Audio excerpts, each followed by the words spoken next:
I spent 8 years trying to reach him, and then another 7 trying to keep him locked up because I realized that what was living behind that boy's eyes was purely and simply evil.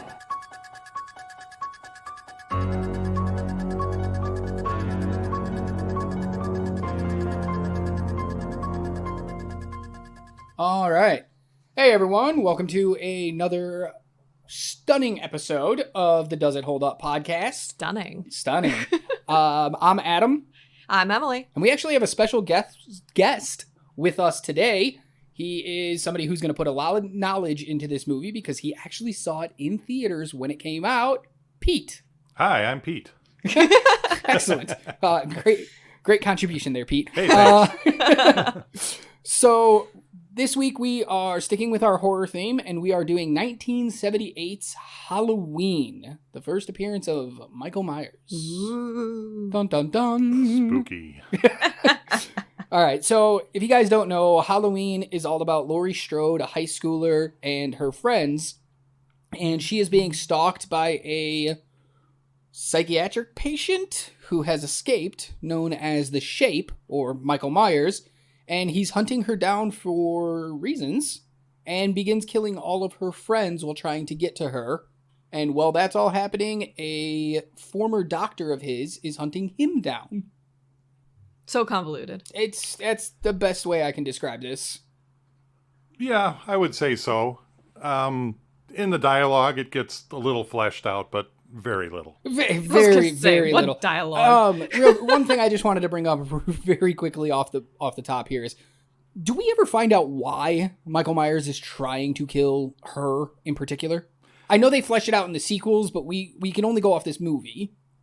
In watching it initially, and again for this podcast, I think it's mostly happenstance. Number one, she is asked by her father to go and put a key under a mat to sell a home. And the home that she's putting the key under, the mat that is with that, is the house that has been vacant ever since he commits his first atrocity. Yeah. So His house. His house. So in that scene, you see him very briefly, and he obviously sees her, and throughout the beginning of the rest of the movie, he's keeping a pretty close eye on her. Yeah, it just seems weird. It just seems like he picked random girl and then just hunts her down. I wish they would have fleshed that out just a little bit more. I was going to say I had that written in my notes too, of why her. Yeah, we can get further into that in a bit. It was just something that bothered me I wanted to bring up front here. Well, and according to his doctor, Dr. Loomis, he's evil. He's evil personified. In the, as Emily so aptly put it, minuscule amount of dialogue, it is brought up that he has not said a word for 15 years, and that Dr. Loomis thinks that during those 15 years, his entire focus has been on a night like tonight, where he could get out and do exactly what he wants to do, which is murder. That's fair. So basically, she just wrong place, wrong time. He saw her and just that was his fixation. I really think so. Considering that the original name for this movie was supposed to be The Babysitter Murders, I don't think that there ever was necessarily a lore to it until the sequels. Yeah, when they could flesh it out some more. I mean, that's actually fine by me. Like, he's supposed to be just some psycho, so it wasn't completely necessary to know his motives. He was almost more dangerous that way, not knowing why. But it also at the same time left me questioning, like, but why her? Yeah, that was my biggest problem. It makes it a lot more terrifying of being like, you could just be that person who somebody sees and goes, I'm going to kill you now. And that's terrifying. But at the same time, he's a little too fixated, like following her in the car and stalking everywhere she goes. Went a little too far without a motive. So, all right. Well, you guys know the drill. First thing we're going to get into is characters and actors. So first up, I want to bring up one of Laurie's friends, Annie, who is played by Nancy Loomis. Not to be confused with Dr. Loomis from the movie. But it is all connected. Oh, okay. Can't wait to get into this. Ooh. All right, so everybody give me your opinions. What do you think of Nancy Loomis as Annie? How did she do acting-wise, and what did you think of the character? Well, the character was fine. I grew up during that time. I knew that character. There's no problem with that. The acting, I felt, left quite a bit to be desired. Facts. I had this thought for most of the film. So a little aside with that, and I know we'll get into this probably more later, but this movie was basically made by a group of friends. And she had helped on a previous movie, and she really wasn't necessarily an actress. But she, like I said, had helped on a previous movie that John Carpenter did, his only other major release. And through that was given the role. And her name being Loomis is where Dr. Loomis came from. Dr. Loomis came from, because John Carpenter and his girlfriend at the time, the producer, Deborah Hall.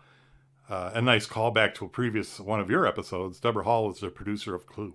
Yes. But anyways,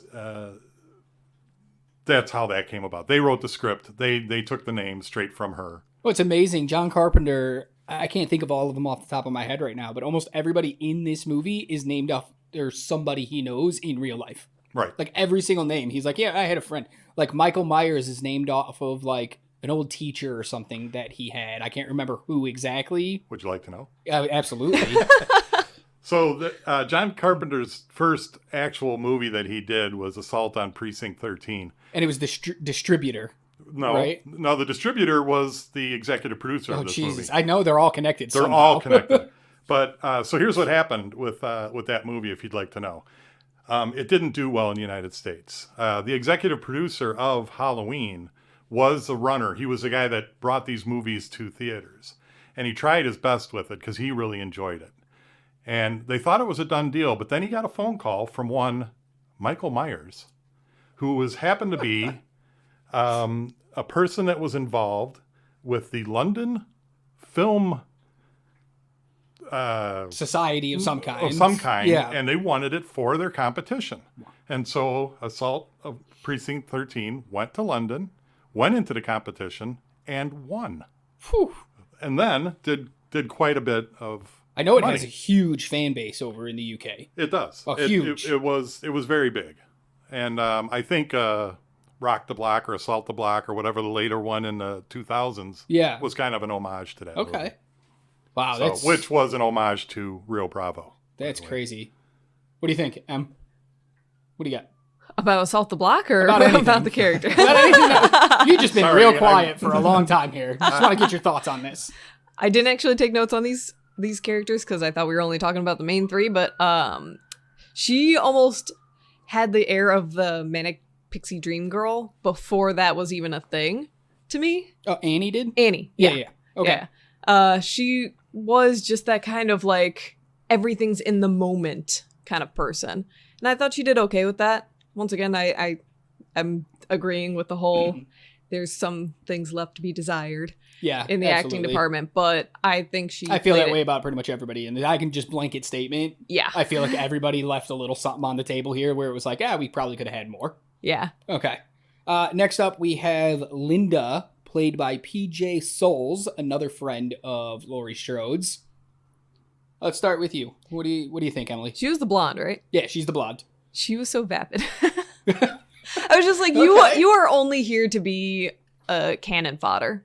It felt like they gave her nothing to work with. More so than Annie. Yeah, because at least we got a few more scenes with Annie, like getting to know her as like a person. We only got like the sex addict. Yeah, because Annie's just a sex addict. I mean, they're all sex addicts, but she's also a babysitter. Except for Laurie. I got a fun fact about that later. Yeah. So at least with Annie, we got to have a little bit more scenes with her. We got to like feel her out a little bit more. With what's her character's name again? Linda. Shows you how much I paid attention to this character. We got literally like 2 scenes with her, and the second scene was don't mind me, I'm just spilling water down my shirt here. The second scene was her getting murdered, like having sex and getting murdered. So she was a nothingness to me. All right. And Pete, what do you think? I think that she did very well with what she was given. She's also another legacy member in that, she was in the movie Carrie. So she kind of brought a little bit of gravitas to the role in that she was already a more name recognition. More name recognition. Again, I knew that character in high school. So I didn't, have a problem with it. I thought that actually, of all of the actors, I thought her acting was probably the best. Yeah, I thought she had very little to work with in that character. Like you said, she's one note, she's shallow, she's vapid, but it came across perfectly. Like, I'm pretty sure that's exactly what she's supposed to be, and I felt every moment of it. Well, she did win an award from me. Not necessarily a good one, but when we get there, I'll let you know. Yeah, well, hold that. She won one for me, too, and it's probably going to negate yours. Uh-oh. Ooh, controversy already on the Does It Hold Up podcast. Okay. All right. So next up, here's where we're going to get into our three main characters here. First up, I want to talk about Dr. Loomis, played by Donald Pleasance. I'll start this one. Yeah. So, I mean, he's great. He's great in everything. Donald Pleasance is a hell of an actor. He brought this weird, I believe, if you were like, hey, that guy's an actual doctor, I'd be like, yeah, that makes sense. I felt everything he did was spot on. Sure, he was a little weird. He was, uber obsessed with Michael Myers as well, but he knew. He looked in the eyes of evil and knew this character, and he knew what he had to do to stop him, and he was doing whatever he could. I believed him the whole time, and I really liked that they didn't rely on him. He's only got 18 minutes of screen time, and he makes the most of it because he's a complete character in that time. I agree. One thing that I noticed watching it this time that probably was in the background of my thinking when I wasn't watching the movie to a podcast was if you watched him, he had a manic energy inside him. You know what I mean?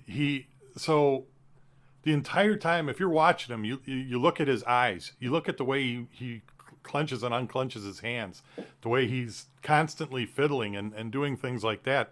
And you get the feeling that this man is terrified of what's been let loose. Absolutely. I read it. Okay, come on. I know. I read it a little differently. I see the look in your eyes. Oh, God. Okay. Yeah, I have that same nervous energy. No, I thought he was a little too excited. It played a little weird to me, and maybe that's because this is my first time watching it, and I'm watching it through a 2020 lens, that it was just a little off-putting, which probably was the point. For me, he did really well in the role. It just felt like a game to him to find Michael Myers rather than a life or death situation to me. It felt more like he was more interested to study how he's going to behave this night rather than, I got to stop him. Even though he's been studying him for years, decades even. So for me, I might have read it slightly different than you guys did. I don't think you did. I think that's a great interpretation of that character. It's a cat and mouse game for him until things get deadly. And then you can notice a switch in the character get a little more serious. But up front, I definitely think he wants more of a study. He wants to capture him, but he also kind of is curious.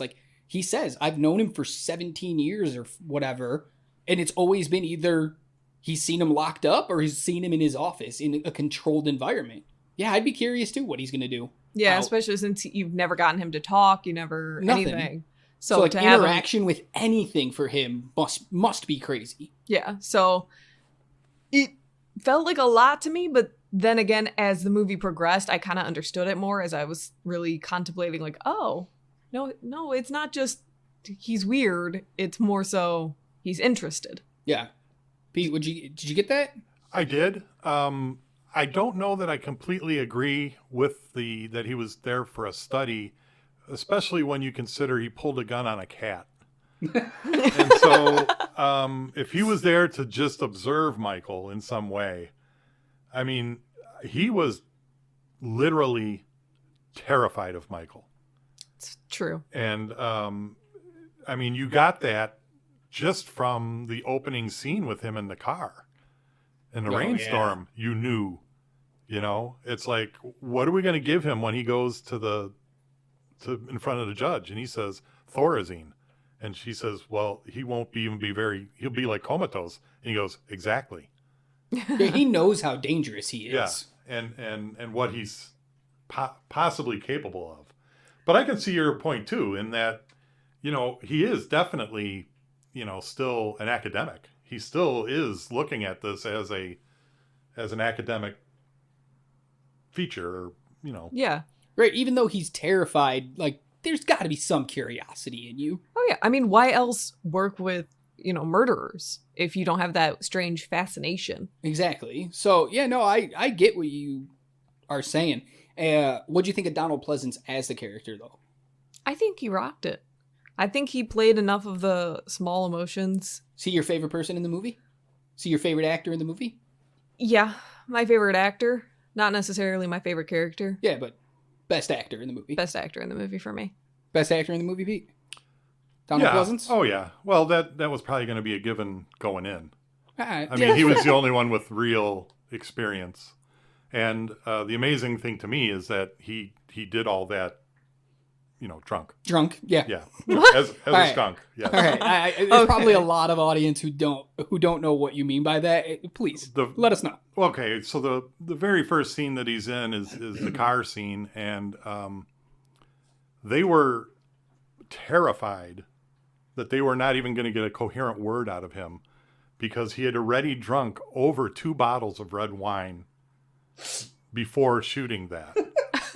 So basically, he took the job for the money, got on set, realized that there wasn't a person over the age of 25 on set, including the director. And if you see actually some comments that he made before the movie was released, he's putting down the script, he's putting down the direction, he's putting down... He was terrible in interviews. If you only listen to interviews, it makes it seem like this is the worst movie in the history of film. And yet, he goes on to star in Halloween 2. Yeah. Apparently, so I misspoke earlier. Her name is not Deborah Hall, it's Deborah Hill, the Right. producer. Deborah Hill, who's also married to the director John Carpenter at Right. the time of this movie. She literally went on to say he was a perfect gentleman on set. He would actually, because they were all so inexperienced and they were running on borrowed time, he would help them break down sets and move equipment to new locations and pack everything up. So did Jamie Lee Curtis. And yet he was drunk the whole time. And everybody was like, we don't know how he's going to work. And then he was like the perfect person on set. Like, that is the epitome of professionalism to just be able to do that. Crazy. Well, I wouldn't say that's the epitome of professionalism, but yeah. I mean, it is when you're the biggest star and you're still willing to help. Like, yeah, sure, the drinking's probably a problem, but as long as it doesn't affect what you're doing. Yeah, That's I mean, fair. that's true. Who knows? It made How he had to get in character. I was going to say his performance sure. might have been better because of it. You never know. We'll never know. Yeah, exactly. All right, next up we have Michael Myers. Michael Myers wasn't named in this movie. I think he only say his name like twice in this whole thing. And that's only when he's Actually, a person. I don't know that they ever say Michael Myers. You know his last name is Myers because of the one who's been murdered, his sister. Yeah. And you see her, not Judith to Myers. not to jump too far ahead, but you see her gravestone. But yeah, he was in the script just named The Shape. The Shape. And on set, he was also referred to as The Shape because they just didn't know what else to call him at the time. And that's just crazy to me. He was also played by roughly 6 different people. According to Deborah Hill, it was just whoever was available to put the costume on that day. Now, and, obviously we should go with what she said. I have seen a little bit of difference there. So there was one main person who was the majority of it. But Right. then when he wasn't available, Deborah Hill herself has worn the costume. In, I believe, the scene when Tommy sees Michael Myers across the street, that's Deborah Hill in the costume. John Carpenter wore the costume for a couple scenes. We get the actor who actually gets unveiled late in the movie as him was Mike Myers. And the other one that I could confirm for sure was a man named Nick Castle, was the majority Michael Myers. And Nick Castle, here's another little tidbit. Nick Castle was an amazing friend of John Carpenter. For years. For years and years. And he had literally no role in this movie. As in, he wasn't a sound guy. He wasn't a production assistant. He wasn't anything. He asked John Carpenter, he said, do you mind if I come down and hang out? And John Carpenter was like, fine. Right, and then when he got to set, John Carpenter went, you know what? If you're going to be hanging out anyways, why don't we just have you be the shape? So from my research, I found that Nick Castle wanted to, having such a friend so into movies, he wanted to demystify movies. He wanted to see what that movie making process was like. So he just wanted to hang out on set. And Carpenter convinced him to put the mask on because he was like, there's no better way to see how movies are made than be in front of the camera and see how it's made. Yes. And in an interview and with he's him... not an actor. And in an interview with him, the actor, the guy that played it, yeah, they said, oh, how did you do this and how did you do that? And he said, well, John would say, stand over there and look this way. And I would stand over there and look this way. And then John would say, now I would like you to walk towards me. And I would walk towards him. That was my acting in this movie. So really put him through the ringer is what I'm hearing. Right, Yes. So I was telling Emily about that earlier. One of the quotes that he has is he would ask John, like, hey, what's Michael Myers' motivation in this scene? Or what does he want?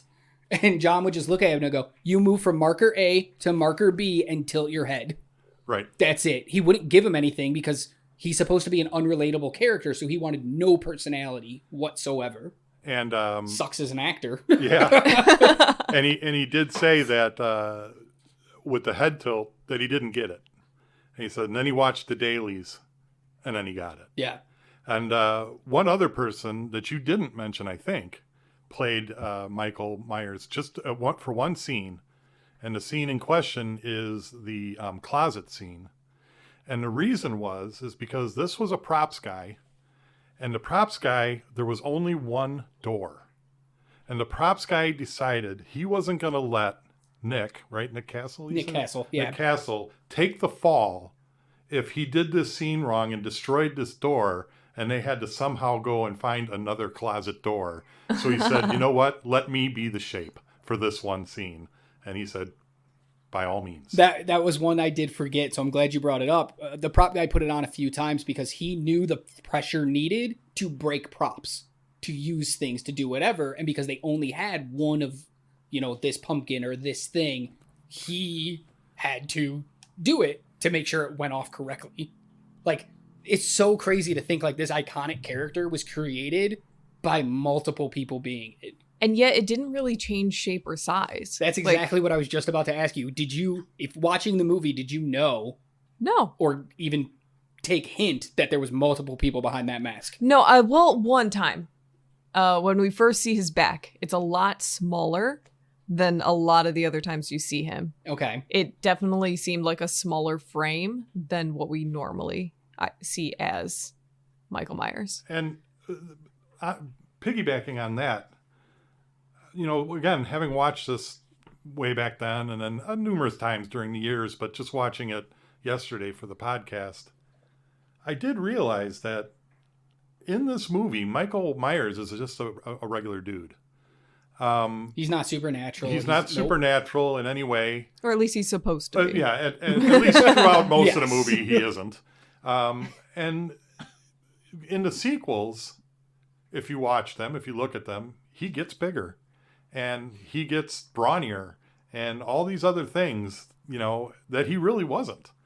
And just an observation that... Just watch the 2018 continuation. Probably to explain how a normal person can do half the things he does, because what he does is not human. Yeah, no, he moves way too fast for a human. He... lifts weights that shouldn't be be lifted. He lifts Bob up like one-handed. Right. Like a foot off the ground. And Bob's a big guy. Yeah. In that scene. I doubt he has weights at the psych center. So no, I don't know how he's been doing that. That is supposed to be leaning in at and again, at the time in the 70s, and I don't know, maybe we've grown out of this, but I don't think we necessarily have. people that were in asylums, quote unquote lunatics, and that were always portrayed or thought of as being More than inhumanly human. strong. Yeah, and like lift a car off of a guy or whatever.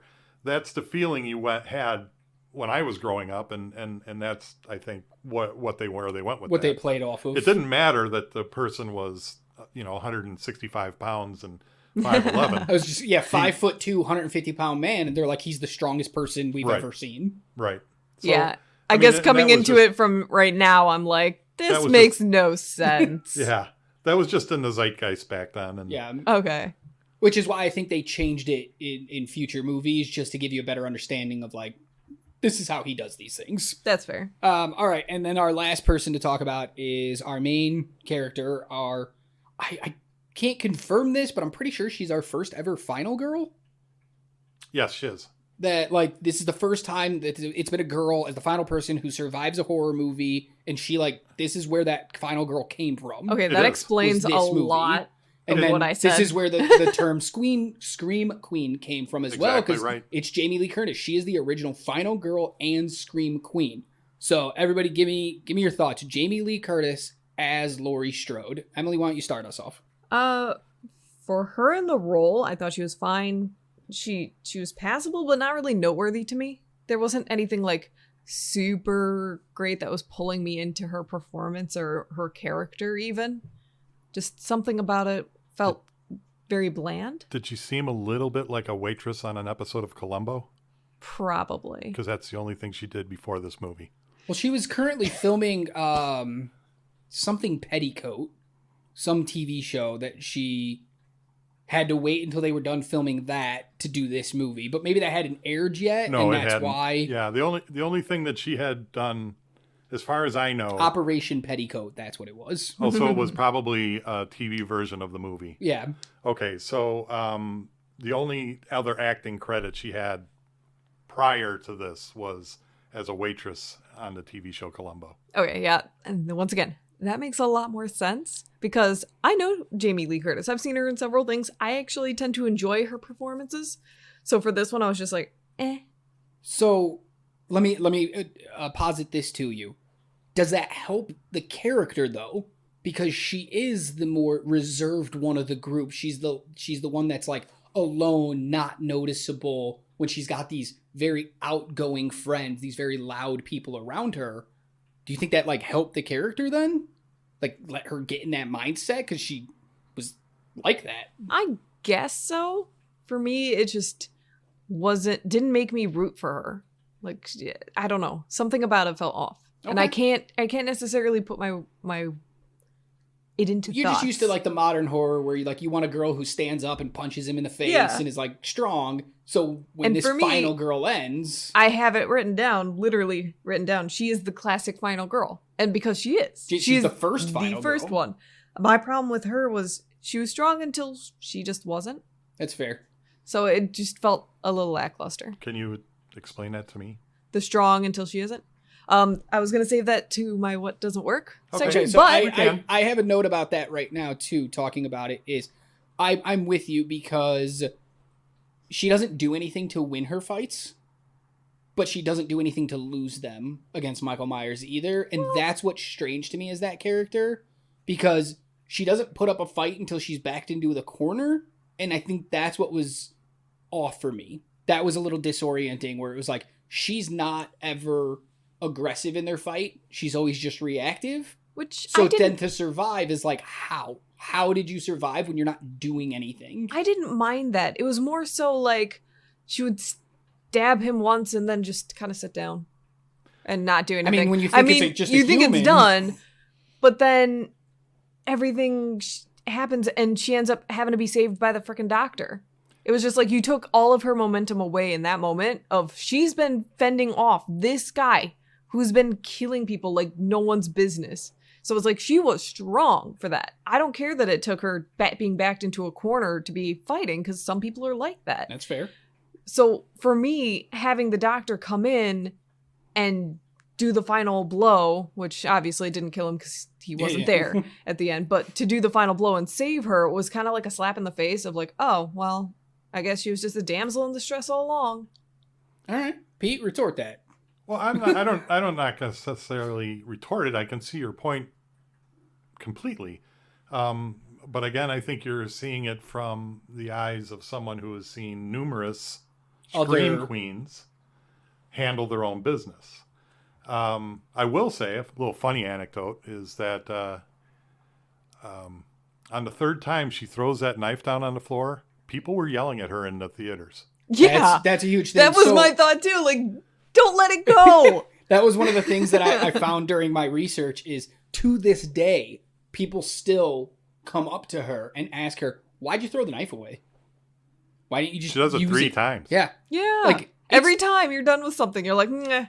What are we, 78 Well, or the 43 years, 44 years later, and she still gets that? The first time, I can almost understand it because she stabs him with the Knitting needle. He falls to the floor. She thinks the end. The knife has fallen next to her. She picks it up, looks at it. It's covered with blood. And she kind of just goes, ugh. That one I understand. Yeah. The one I don't get is the final time before the doctor... The closet. The closet. Yeah, Right? I Like, don't... stab him 8 times. What are you doing here? But again, if you look at it and you think about it, and you were in that situation, I don't know. Maybe nowadays you would, but I don't know. If, you've stabbed him, he's fallen down, You want the knife out of your hand as quick as possible. yeah, Like, and you're a traumatized. naive, which is how she played the role, a very naive, hasn't really seen the world type girl who has been attacked by something she doesn't understand. I could see her every single time freaking out. But I also see your point in that, yes, have her finish it. Have her be the winner. But then at that point, the doctor is really superfluous. Oh, absolutely. Because that's what would another part happen? I'm going to get The doctor to. would get there and he's already dead, and he goes and he looks out the window and sees him dead, and comes back in and looks out the window again and sees he's not dead, and that's all the doctor gets to do. Maybe. Well, I don't think it helped that we covered Scream last week, where Sidney Prescott is very active in surviving that. She's the one who ends the threat. And the whole point of this podcast is looking at it through the lens of 2022. And absolutely. So, it's... Pete, what did you think of Jamie Lee Curtis in the role? We know how you feel about Laurie Strode. What do you think about Jamie Lee Curtis as that character? I think she did fine. I think that, I can only say this one more time, I guess, or maybe one more time after this. But I knew her in high school also, and I thought she played it, really well.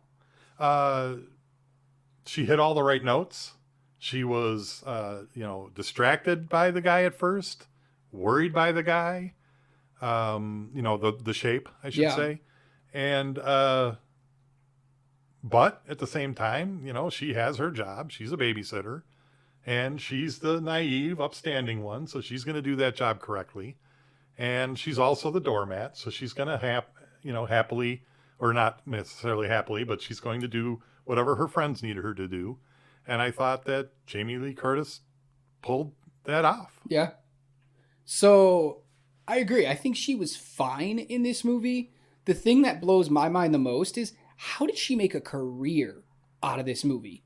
She's not the best part of this movie. She's not even the second best part of this movie. She is kind of an afterthought to me, where it's like, you fulfilled the role, good enough. And yet she goes on to be, maybe because this movie did so well and it was such a loved movie, but I'm sorry, I just can't understand how she's still doing stuff today. Well, I don't know how her career wasn't survived. She in the sequels? She's in the second one. She's in the second one, then she doesn't come back until 99 at that point. As her career went on, she became more nuanced. I mean, I've seen her in the more recent Halloween movies. I mean, I worked with her on a movie and she wasn't very good in it. Well, you also got to know her as a person. I got some stories. So I think she got a little bit more nuanced, and the idea that she was the original.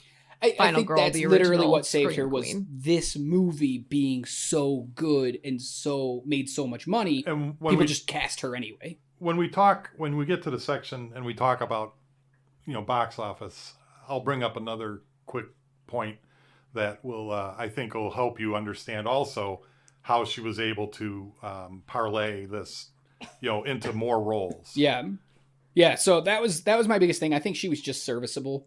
I think she fit the role. She did the role. But if I'm a casting director, like, this is such a forgettable thing for me. Yeah. Well, next up is we're going to go into critical reviews. So we always just talk about Roger Ebert because he's, the be-all, end-all pretty much of movie critics. Like, he's the one who inspires pretty much every movie critic today, including me. So he gave this movie 4 stars. Four out of 4. Crazy. He said it was For a perfect horror. movie. If you go on Roger Ebert's review site and read the review he wrote at the time, like, it's what an incredible review. Number one, and it's glowing. Like, he does not say they put a foot wrong. Okay, maybe I don't agree with him. Well, maybe this is a good time to put a little bit of context into 1978's horror movies.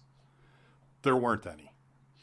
Okay, so there were horror Well, you had movies. like Psycho before this. But that was 1960. But this is more of a thriller than a horror as well. All right, so here are the top 3, I believe. I don't know box office wise, but I believe horror movies of the 70s. Okay. You had Rosemary's Baby, which actually might be 69. You have And look that up. Was Rosemary's Baby 69 or into the 70s? you have The Exorcist. Okay, yeah. You have That was big. That was early 70s, that was right? early 70s. And you have The Omen. Mid 70s. And when you look at those 3 movies, and those are really it, okay? And before that, yes, you had Psycho. Psycho was a thriller, not a horror movie. Mm-hmm. Before that, you honestly had the big 3. You had Wolfman, you had Dracula, and you had Frankenstein. Which are all creature features. Which are all creature features. Halloween is the first, besides maybe Psycho, is the first, this is a regular human being killing other regular human beings. He is the first slasher. He is the first slasher. And so when you put that into context, I could definitely see Roger Ebert having gone through the devil decade, which is what I like to call it, because The Omen, Oh, yeah. The Exorcist, Rosemary's Baby, all of those. Rosemary's Baby, 68. 68. Okay. But But- still that time frame. Right, Yeah. right. So I could see him seeing this as a complete and utter, the way we all did when we watched this in theaters, as a breath of fresh air, as something completely new and right there. And it's a tight hour and 30 minutes. And there's really, if you look at it, I think, no wasted time in this movie. We disagree.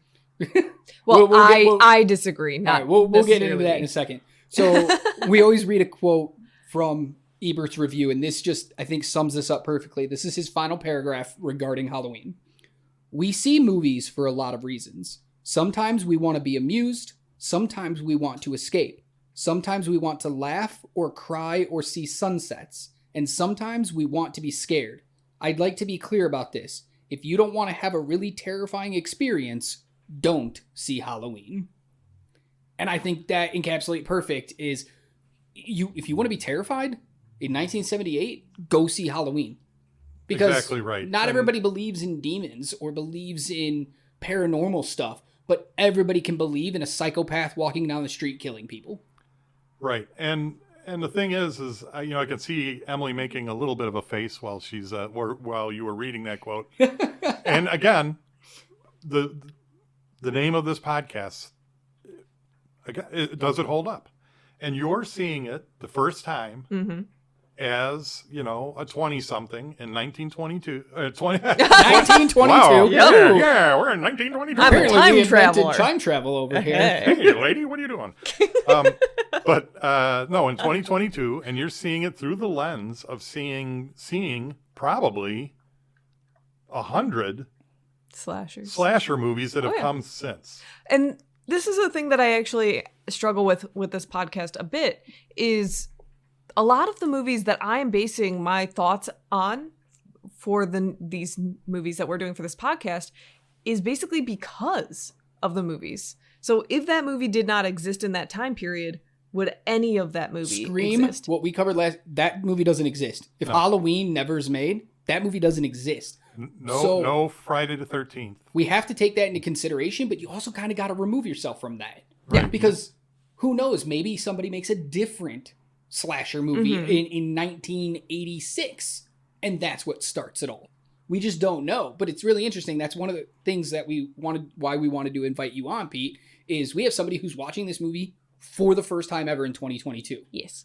I watched the movie for the first time ever when I was like 13 in 1999, and you saw it in theaters when you were 16. So I saw it on what was essentially the re-release, which tells you the power that this movie had. And again, we can wait till you get into the box office to talk about that. But I saw this movie probably 6 to 10 times in theater. The first couple were basically because it scared the living snot out of me. Close your eyes for half of it. Yep. The next, you're watching. I had to see the next half of it. And then it was, the light bulb went off in my head, and that this would be a great date movie because when the girl jumps into your lap, you it's a can't good complain, time, right? Keep going back, right? And then the last couple times were to make fun of the audience. There you go. And we had fun. We would pick a time when the suspense was ramping up and ramping up. We would pretend to go to the bathroom, then come down the other aisle and pick an aisle. And right at the moment where we thought it was adequate, do our own little jump scare. Scare the hell out of people. Yes. And so good. I think the best one we got was a third of the theater jumped. A lot of times it would just be the row that we did it to. But there were times where people were so invested in this movie, so freaked out by this movie, that just me or my friend going up to the last person in the row and going, and grabbing their arm made the entire row go. Well, I'm sure because they jumped, which makes the next person jump, and so on. And like I said, I do believe there was one time. Did you guys invent the wave? I think we might have. Wow. Can you get residuals for something like that? If you could, that'd be awesome. I love it. And then a buddy of mine who was a true genius managed to dress up in the entire outfit and stand in the second row of cars as people were leaving. And here's the best part. That's awesome. We're talking, you guys were doing this and scaring people on a re-release. Right. Not its first time in theaters. Right. This is a re-release, and it was still terrifying people like that. Well, again, I mean, if you want to just bleed right into the box office. Well, first up, let me hit another couple things about critical response. Current critical response, Rotten Tomatoes has it at a 96% critic score, so damn near perfect. Yep. And then the audience score is 89%. So that shows that a lot of people still regard this movie pretty highly. It's got legs. Love that line. It's got legs. All right, so going into the budget here. And the box office. This movie was made for $325,000. Now, that's not a small amount of money, especially in 1978. Adjusted for inflation, that's probably about $1 million. $1 million, somewhere around there, 1.2. That's pretty low. This movie went on domestically to make $47,274,000 estimated. They don't have an exact number. What's interesting, 1978, movies didn't get international releases. They just didn't. You released here, and that was it. China did whatever they were doing, and the UK did whatever they were doing. Like we talked about, this had Assault on Precinct 13 had to wait years to get put into the UK where it could find a thing. They actually have an international box office, an estimate anyway, of 23 million because this movie was played so many more times that as international releases became more the norm, this movie got released years after it first came out. That's incredible. So when it came out in 78, It's talk about a true underdog story. The guy that was the executive producer, he was a runner, like I said earlier, where he would get movies to theaters. And his wife just said, you know so much about it. Why don't you just make a movie? And he thought, you know what, I will. And the story, the initial idea for the story is actually his. And since he had worked by distributing John Carpenter's movie, he thought, I'm going to ask John Carpenter to make a movie. And he got together with John Carpenter and he said, would you want to make a horror movie? And John Carpenter said, no. He laid out his idea for the movie. John Carpenter thought about it and said, okay, yes, I will make this movie, but it's not a horror movie. It's a suspense movie.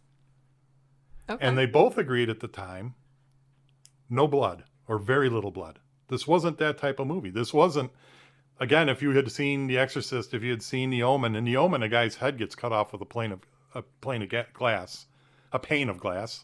We know. And in The Exorcist, I mean, there's, puke aplenty. Oh, yeah. So they were kind of gross out somewhat movies, and he didn't want to do that. And so he agreed to do the movie.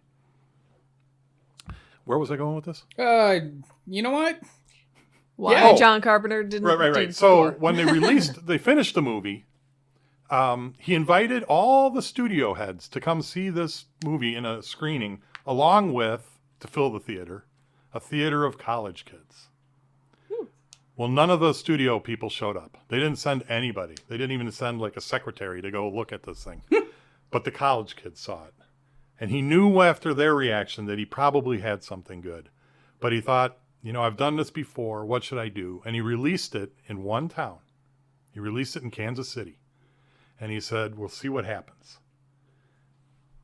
First tickets were sold. He got the report. He's like, well, it's okay. It's not great, but it's okay for a Friday, unknown movie, no advertising whatsoever. The second day, the ticket sales doubled. The third day, the ticket sales doubled again. I think it went like 7 or 8 days straight of it just kept doubling. Right. And like, that's impressive. And normally tickets go down, not up. Yeah. And that was all word of mouth. So then he decided, okay, I need a bigger venue. And he released it in Chicago. And the same thing happened in Chicago. And it actually outplayed every studio film that was released in Chicago that weekend. And went on to go either at number 1 or in the top 5 at least for the next 4 months straight. Well, Illinois had to come represent because this movie takes place in fictional Haddonfield, Illinois. Southern California. So, Southern California. With palm trees, if you pay attention. They're definitely in the background. They you are. can see palm you got to trees. really look, but they're there. I've never been to that part of Illinois. But then this guy was a genius, and he decided, guess what this movie's called? Halloween. And so, in 1979, the year I saw it, because in that year I was 16 and could drive a car, could see it, could take a date, he released it again. And it did very well again. And so since that happened, on Halloween in 1980, they released it again. And again, it did really well. And then in 1981, they didn't. But they did release Halloween 2. Yes. So, in this little section that I'm talking here, this is how Jamie Lee Curtis got more roles. Because it was as if, granted the same movie, but it was as if... She was in a big budget movie every year that was making money. Exactly right. She was in a movie that was making money 4 years, counting. Because 1981, the sequel made a lot of money a lot of money. So she was in that many movies in a row. And then, she got lucky. She made some really fun, good movies, like Trading Places and other things like that really vaulted her career. Yeah. Well, that's a fair point. I didn't think about that. It was released year on year on year. Well, that's because it's not done anymore. I mean, yes, we had an Avatar release again this year. Yeah, they release it every every 5-6 years, but it wasn't every year. Every year. And every year for it to not, I mean, sure, it had to have diminished a little, but not to diminish really. Well, I mean, if you're looking at it, it made $47 million on a budget of $300,000. Even if it diminishes $10 million per year, that third year, you're still looking at $20 million on a budget of $300,000, Right. which would still be a success, let alone that's the third time it's been released. Right. Yeah, because that 30 million, that's not Lifetime, is it? Is it that? The first year? 47? Yeah. No, that's Lifetime. Oh, okay. But with international, it's 70. Yeah. Ah. And So- that's not adjusted for inflation, all that good stuff. So a fun little thing because, you know, in the 80s, you could there was Blockbuster. You can go get rentals. They were expensive, but you know, people were doing it because that's the only way you could really see movies if you didn't catch them in a theater. And there's a funny story that the producer, he was doing an interview like 2 years later about the movie. I think he was doing an interview for the release coming up, and they asked him about the home movies thing. Like, did he know how well Halloween was doing on home video? And he said no, and he not Googled it, but like somebody looked it up and made a phone call. He was doing the interview, and they told him, and he was blown away because this movie made more money in home release than it made in theaters. Dang. And I don't mean by a little. Like, it tripled its budget through the home release. I owned it. No doubt. I mean, I owned it at some point too. Yeah, that's 20 years later, but I still did it. I mean, we own it now. Yeah, I own it now, and it's 44 years later. But, like, that's just amazing to me that, like, the movie was so popular that you release it so many years and it always makes money, and then its home release makes even more money. That was enduring popularity. Like, no movies do that anymore. You're in theaters for, you know, a month and a half, 2 months, you're out. People watch it for 2 weeks at home, and then nobody ever talks about it again. That's true. It's just amazing to see movies that just last like this. All right, next up, we're going to go into our what does hold up and what doesn't hold up section. I'm gonna look right at you, Emily. I know you got some stuff you wanna put in this section. Oh, so Give me it. much. What do so you much got? stuff. You bring me a does or does not hold up first. Well, I always like to start with the does hold up. Okay. You know, gotta be positive. Yep. One of the things I really enjoyed about this movie was the killer cam vision. So looking through the eyes of the killer. Ooh. Wait a minute. Pete's got something. Let's hear it. So I didn't know when I was going to bring this up, and I know Adam wants to bring it up too, but I beat him to it. Of the $325,000 budget, $70,000 went to one camera, and it is the Panaglide. The Panaglide camera, which we know now as the Steadicam.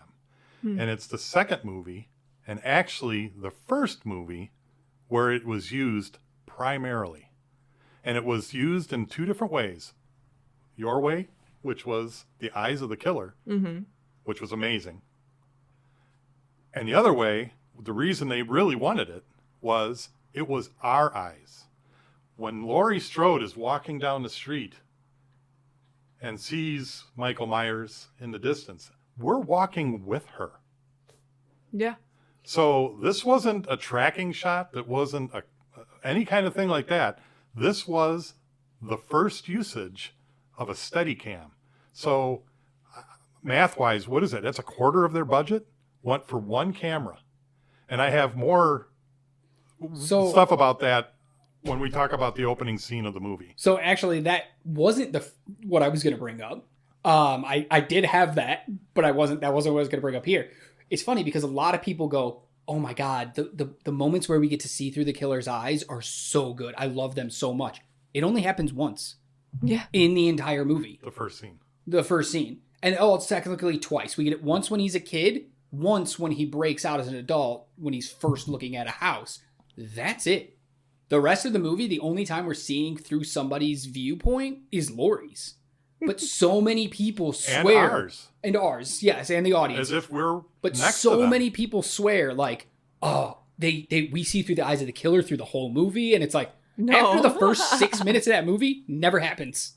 Although, And it just makes me laugh that you bring it up. I know what you were going for. Oh, but, no. like, so many people say that. I was well aware of the fact that we only did it like once or twice.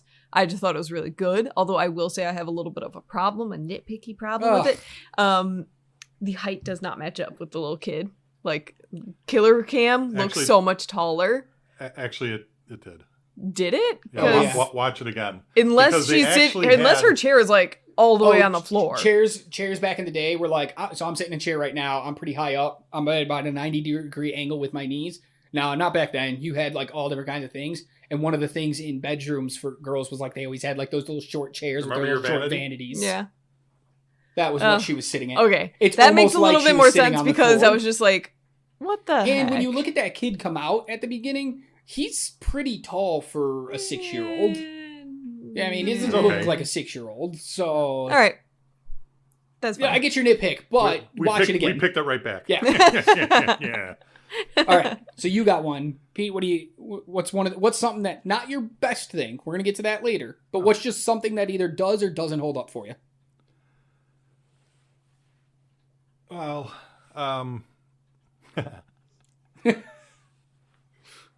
I think the major thing that holds up in this movie is the idea of the movie. Okay. And I think that you can definitely see that in the thousands of movies that mimic it. Yeah. Yeah. That came after. Was this movie the best? Was it the best made movie? No. For a bunch of 25-year-olds, did they do great? Yes. On a very limited budget when you take the camera out. Yeah, I mean, things that don't hold up. Some of the acting is bad. Is rough. Yeah. The script, I thought, is fine. It is what it is. It didn't need to be more. I think if we're told any more, it lessens the movie. So yeah, I'm. So you don't have a lot of like little things that you thought. No, I don't really have. I mean, there are little things like so. I wrote. It was funny. I wrote one down, and then they answered it sort of like in the next scene. So I was like, well, duh. My main thing was like, so how does he drive?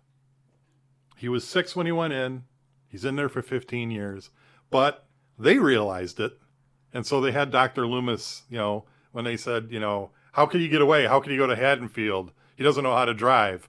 And Loomis looks at the doctor and says, he was doing pretty darn good last night. Maybe one of your guys taught him. And I thought, wow. So they recognize the fact that there's a hole there.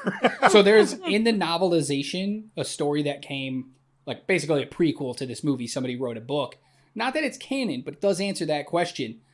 Michael watched Dr. Loomis drive when they had to keep going to and from court, to and from meetings and all that. Yeah, he's in the back seat, but apparently he would look through the painted glass there and watch and learn. And it didn't seem malicious at the time. It's just a kid sitting there watching. That's how he learned to drive. Oh. He watched for years Dr. Loomis drive him around places, and he just picked it up. That's why he's probably not a great driver, but he can do it. Fair enough. So, okay, what other nitpicks you got? What other little things? Well, I'm still on my what does work. Okay. What does hold up is the use of suspense. The use of having someone pretty much just staring at you. And how unnerving that can be. That part... Like unbroken. Unbroken, It's not like they cut around like 16... It's not a Marvel movie. There's not 18 cuts per 5 seconds. If he's staring at you, he's just staring at you. And then you cut away and you cut back and he's still staring at you. And breathing. Oh, the breathing is wonderful. Okay, continue. It does kind of lead into some of my what doesn't hold up for me. Where several of the shots held scenes too long.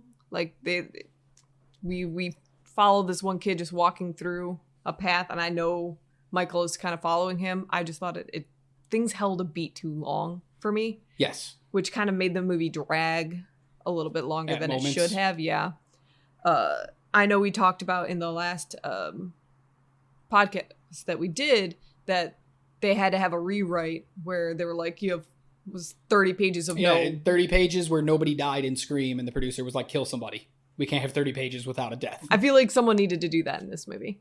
Because for a while, it was just like... 2022 speaking. Nothing is happening. Definitely a 2022 speak, but I'm not going to lie. I feel the same way. I do feel that like sometimes the pacing is a little too slowed down, a little too restrained, where it's like, okay, they're walking. it's creepy. It's a small town. There's no lights on. And we're still I'm like, okay, I didn't know that Peter Jackson watched this movie before he made Lord of the Rings. And we were just going to watch a bunch of walking and long shots. So, no, I totally get that. I'm there with you. I think it could have been sped up a little bit. But not completely, because having some of those suspense. Long shots really helped out with the idea of how creepy this thing is and how unnerved you should be. There were several scenes that just needed to be trimmed just a little bit. All right, let me throw in something that does hold up for me. What does hold up for me is the way Carpenter does establishing shots. He does them wide, and there's a whole fan theory that they swear you can, every time they do a wide shot, Michael Myers is in it somewhere. Could be. That you can look through the movie and find him in almost every scene that they're doing an establishing or a wide shot, or you see Laurie looking out at something. Even though he might not be directly visible, people out there swear he's in every one of those scenes. And like, that's interesting to me, because if you can keep lore going like that over all these years, then those establishing shots work. I know there was one scene while we were watching it that you were like, did you see Michael in the bushes over there? Because people swear he's in the bushes. It was when they're walking home from school at the beginning. Before she sees him standing behind the bush, they walk past a whole bunch of trees and bushes. And people for years swear they see Michael Myers in those bushes. And I'm like, I don't see him. No, he's literally driving in the car that's following them. How is he both places? Because he's supernatural, apparently. Yeah. But again, it holds up. The fact that these conversations still happen, I mean, it's got to hold up, right? Yeah. It's got to be something that holds mystery up. to it. Yeah. So that's just something that worked for me. Hit me with some doesn't hold up, and then we're going to move on. I do. I have a nitpick. Oh, yeah. Oh, I actually have a nitpick. Yes. And this is a big one, I think. Ooh, okay. So Loomis is at the original house, and he's standing in the bushes waiting for Michael to come back. And he's standing there probably for hours. Now things start to happen by Laurie and the girls, across the street from each other. And at some point, he looks left, and there's a station wagon that's been there for we presume for a while. For quite a while. And so not only is the station wagon there that he didn't see for all that time, but it so happens, because they also show in a different scene, the station wagon is parked basically across the street from the murder house. So that means Loomis has been maybe 3 doors down this entire time at a broken down house, not noticing the vehicle that he drove in. So that's a nitpick for you. Yeah, it's a big... And why does he decide to leave that house and suddenly go looking for him? Well, and that's the other thing. Because he sees the car? He sees the car. That's the reason he goes. And that's what makes him go, I got to go to that car. Right. So he goes to the car, and then he looks at the car, and he goes like this, which you can't see because we're doing a podcast. and then he starts down the street. But again, if you look at the different things that we've seen when they filmed it, the different scenes, this car, I mean, he should have been on scene a little bit quicker. Absolutely. Being that the car was parked basically, maybe one more house down, but across the street from... I'm pretty sure that drinking got to him. He couldn't see the car at first. He couldn't see the car, yeah. Only one eye was working correct. Once he sobered up a little, he was like, oh God, a car. Yeah. I did think it was funny when he swore at the kid to make him run. Mm-hmm. Oh, yeah. That was a funny scene. Oh, it's one of my favorite scenes in the whole movie. It's like, because he's not loud. No. I'm like, did those kids even hear him? Like, well, the one kid did, and one kid ran, and that's why the other ones ran. It was just so funny. And I'm like, but also, I'm pretty sure he calls the kid by name. Oh, I'll have to watch it again. I'm pretty sure he says, Billy, get away from the house. And I'm like, how do you know this kid? Oh, because I think they say his name when they tell him to go up to the house. Oh, so he overheard him. Yeah, I think that's why. That one just threw me off. I was like, dude, are you stalking kids? Are you also Michael Myers? What is happening here? And I do have to admit that I did watch the AMC version of this movie. Don't. Yeah, don't. Because things were cut, and even in that scene, it was clipped. Yeah. So they didn't cut major stuff necessarily. But enough. But it was enough to throw the movie off. And it didn't matter to me because of the amount of times I've seen it. But if you're going into this fresh, you want to see after we say if it holds up or not, and you want to go watch it, rent it. All right. Nitpick. Um, What doesn't hold up for you? A major one for me is actually Michael's disappearing, or his the The appearance of disappearing. of disappearing. It made him feel less real and therefore less scary to me. Which time are you talking about? The end? There's several times in which he just kind of disappears, in which we can Like, kind I know of what be you're like, talking about. You see him in the background as somebody's talking. There's a moment where Annie's on the phone talking, and she's walking back and forth as she's in the kitchen, and he's standing in the door. She walks twice, turns around, and he's gone. And it's like, how'd he get gone that fast? Well, so I kind of get that. There was that one, I and kinda then get it, but boy, did that creep me out when I saw it. Or I know a big one that's coming right now. I assume with Laurie. yes. Okay. So we see Laurie. She looks out the window. We get the shot of Michael across the street. We go back, see Laurie still looking out the window. And when we go back to looking out the street where she should be looking, Michael's gone. Oh. But she doesn't react as if he walks away. So she never looks away. Oh, I thought you were going to talk about the time he's standing in the clotheslines, because it's the same thing. She's looking down at him. She's looking down through a window. He's looking up at her. They never break eye contact, and I all of a thought sudden the phone he's rang. gone. I thought the phone rang. I thought she turned to the phone, and when she looked back, he was Yeah. Oh, maybe, but that was even that so, one. like, she looks away for a second, looks back, and he's completely vanished.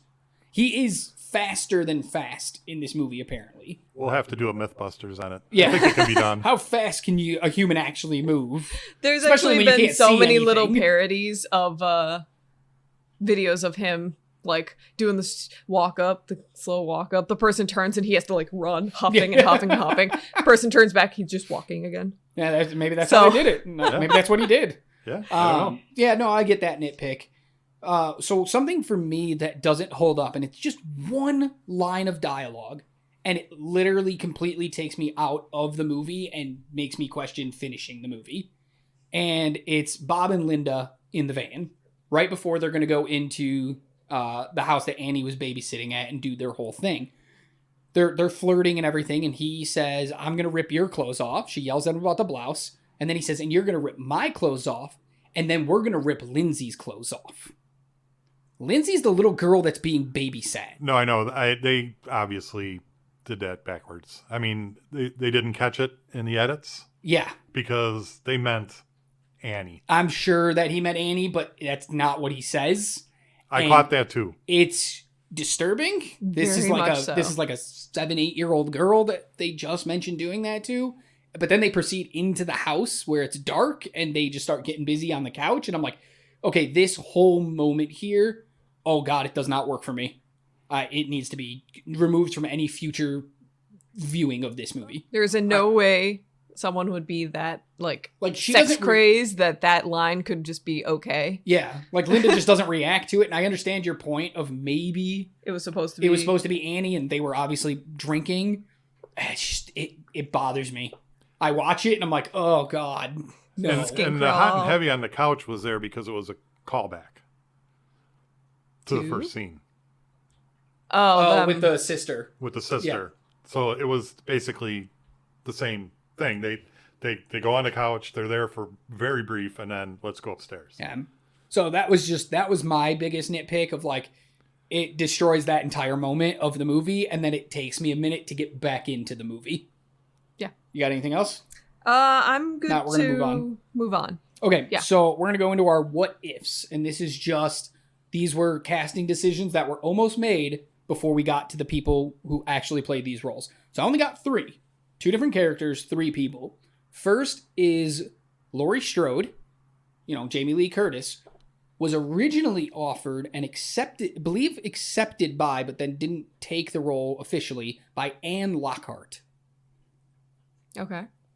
I know, you don't know, you have no idea who June that Lockhart's daughter, and you don't know who that is either. So is. she was the mom on Lassie. So what's funny about that is Jamie Lee Curtis has said in interviews that apparently that's who he wanted, but when she declined it, he was given this other daughter who was trying to break into the business at the time, but he ended up with the wrong daughter. He was looking for her the whole time, John Carpenter. I just think that's a weird what if. What an amazing what if when you consider, Jamie Lee Curtis, for those that don't know, her mother is Janet Leigh, and Janet Leigh is the woman in the Psycho in movie Who gets stabbed Psycho. in the shower. Yeah, so a true Scream Queen legacy. family. Yeah, Scream Queen family, basically, at that Right. point. So just what a weird what if. Because Yeah. I think that changes the whole dynamic of the movie, because you can play off the fact that Jamie Lee Curtis is Janet Leigh's kid. So I'm not really quick with the phone. Did the other one do anything? Anne Lockhart, she's acted in a whole bunch of stuff. Most recently was Chicago Fire. She was in like 68 episodes of Chicago Fire as a nurse of some kind. She also has done a ton of stuff behind the camera. Sound department and stuff like that. So yeah, she stayed in the business, still working. Okay. Yeah, she's mostly behind the scenes, it looks like. Did as not- far but as not- like not- aliens Not versus to the Predator. level of Jamie Lee Curtis. Right. Not to that level. But if they would have switched, who knows? Yeah. Maybe we're that's sitting true. here talking about Anne Lockhart as the final girl. The other one I have is very interesting. Two very interesting. Dr. Loomis was apparently never meant to be Donald Pleasance. He took it after two other high-profile names said no. Christopher Lee, who would be in Lord of the Rings, ton of other stuff, wonderful actor, nominated for multiple awards. He turned it down. Wasn't enough money for him. Yeah. That's- You would have been a little too high class for this. That was my thought. I think he's a little I- too up there for it. I don't know, man. Watch the Hammer films. I think he probably would have rocked it. Maybe you're just looking at, maybe we're both looking at it just through like current Christopher Lee eyes, not That's true. 40 I mean, years you're ago. looking at Saruman, you're looking at Count Dooku, you're looking at things like that because that's all you know him from now. Yeah. But in the 50s and 60s in Great Britain, there was the Hammer films, and those were all, I mean, Christopher Lee was Dracula and, Frankenstein more times than I can count. And, when I think about him in the role, yeah, I could see it. And, but that being said, I can't take anything away from Donald Pleasance. I think Christopher Lee's look also would throw me off. He doesn't look like he'd be a psychiatrist. He looks, especially back in that time, he looked like he would be an actor. Like he'd be somebody famous. But Donald Pleasance looks like this. He's this short little chubby guy where it's like, yeah, that's a psychiatrist. That's a doctor. He looks normal. And the other one I have, which this is a funny story as to why he didn't take the role. Peter Cushing. You know him from Star Wars. Grand Moff Tarkin. Oh. Yeah. So the story is that he would have accepted the role, but his career was currently failing at the time. And that's why they wanted him. They were going to probably get him real cheap. But Star Wars was huge. And it made him popular again. For the blink of an eye, popular. But it made popular again. And they demanded more money. They demanded a whole bunch of rewrites to give him more time. And they were like, no, we're not doing that. His career's failing. And they were like, no, just watch. He's going to make a comeback after Star Wars. And then he did nothing after Star Wars. That was it. Like, that's his peak. And that's why he couldn't take the role, because he thought he was too big for it after Star Wars. I think he would have rocked this. I think that I could never, having seen the movie when I saw it and now to this day, it's very hard for me to think of anyone other than Donald Pleasance. And I knew the Christopher Lee story. I didn't know the Peter Cushing story, but Peter Cushing played a scientist in so many roles, and he was a little man. Yep. And, he had that distinct look. He would have rocked this role. He might have done better than... So normally when we do these what ifs, it's immediately like, that's interesting, but no. This one is the first one where I'm like, that might have made the movie better. Peter Cushing might have made this movie better if he was Dr. Loomis. I can see it. He's got the look. Yeah. He's maybe not as good of an actor, but I think he could fit that role better. Right. Overall, probably not as good. Now, But he for this wouldn't- specific role, yes. I think he would have probably made a different thought, a different direction. He wouldn't have been as rumpled and dowdy looking, just because that wasn't him. Exactly. But I do believe he would have done very well in this. Next up, we have our fun times with Google section. Just what? Questions. Oh, Jesus, I forgot. Questions. You got questions? I don't do. have any questions. I have 2 questions. She always has questions. These are more questions for you guys, not necessarily about the film. More so, does this movie play better without the doctor subplot? Do we need that doctor subplot? Yes. You need somebody tracking him down, so yes. Not even that. We need the... I guess there's a way you could somehow otherwise write it, but you needed someone to explain who Well, Michael Myers yeah. was. And, Okay. And you needed it to be... It wasn't something that could be an offline, I don't think. It needed to be the way it was. And you only get the doctor for 18 minutes Right. of 91 I know, minutes. it's still, for me, Felt too much. felt... Yeah, well, Well, they kept cutting his away moments to would him. just drag. Well, for and they me. cut away to him at times where it was like, don't cut away. Stay with the action. Yeah. Stay with our A story. And they'd cut away at weird times. I feel like if they would have put a lot of his stuff up front, gave us all the backstory with him right away, and then maybe gave him like one more major scene later and not kept going back to him, might have worked better. I think so. But, and I think I haven't said this on a podcast before because I've never been on a podcast before, but I am a firm believer that in any movie, a suspenseful movie, a horror movie, that you need to be able to take a breath. And I think that's why they would cut to him. Granted, you guys see it a different way, and maybe it would just continue to ramp, and that would be better. But my mind goes back to, Jurassic World Dominion, or whatever that piece of That piece of crap is? crap Yep, is. Absolutely. There were no breaks. No, there was not. And a movie was... I was in pain watching that movie. And I think that for what they were... They broke the tension very briefly. Not completely, because he was still intense. But it broke away just briefly enough for you to go, okay. And then, bam, back into it. So this is where I disagree, because I think with the slow pace that they had, it wasn't like people were being killed every 2 minutes that we needed a break from it. There was enough gap, enough slowdown where it was Laurie and her friends talking or Laurie with the kids. That was my breath. Okay. I can see that. Yeah, I'm of 2 minds. Like, I can't see it without the doctor being so prevalent in it, but I'd be interested to see it. Okay. And then the other question I have is more of a fun question of, did this movie start the trend of Halloween becoming so lame? Where literally you can only be trick-or-treating from 3 to 7, where it's still light out. What? Hold on. Explain that. So I think what she's trying to say is, did this have a Jaws effect? Were people so afraid of this movie and this idea of something happening on Halloween that they stopped letting kids No. really go out and... No. 1990s, we trick-or-treated.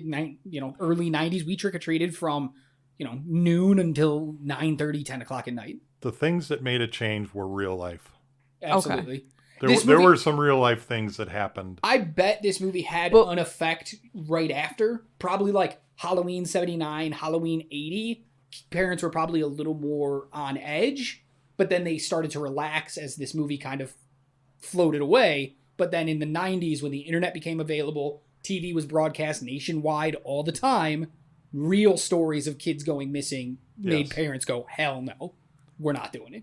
Yeah, so I bet it had a short-term effect. Okay. Goofy things were like the Tylenol scandal that happened around that time. Oh, God. Was during a Halloween-y type time of year. Yeah. So real life things are what made Halloween lame. But that's interesting you think that. But that is, yeah. I mean, that tells you the power of the movie to me. That it would make you question that. Yeah, because we've had several... Well, it's like last week with Scream. Nobody thought 2 moments of time about somebody on the other end of a phone call.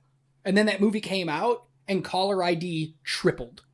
every household was like, we need caller ID now. We need to know who's calling in. We need to be able to track it and trace it and all this stuff. That's that effect of a movie changing the real world. And that is the case, because that was a much bigger movie, but it's not the first time that was done. That was done in the early 70s, or maybe in the early 80s. But caller ID didn't exist yet at that time. But so the call was coming from inside the house. Inside the house.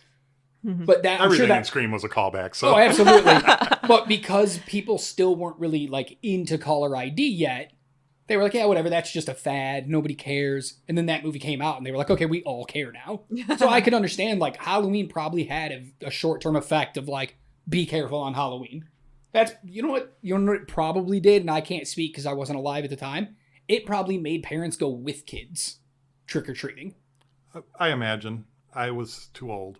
Yeah. So and I was the youngest in my family. So there weren't any trick-or-treaters after me. But I bet we started seeing a lot more parents go out with the kids trick-or-treating rather than just go, hey, go out and go trick-or-treating. Who cares? But then I also kind of think, did this spawn almost copycats, like the real life stuff that actually happened? Were people being influenced by this movie? Very possible.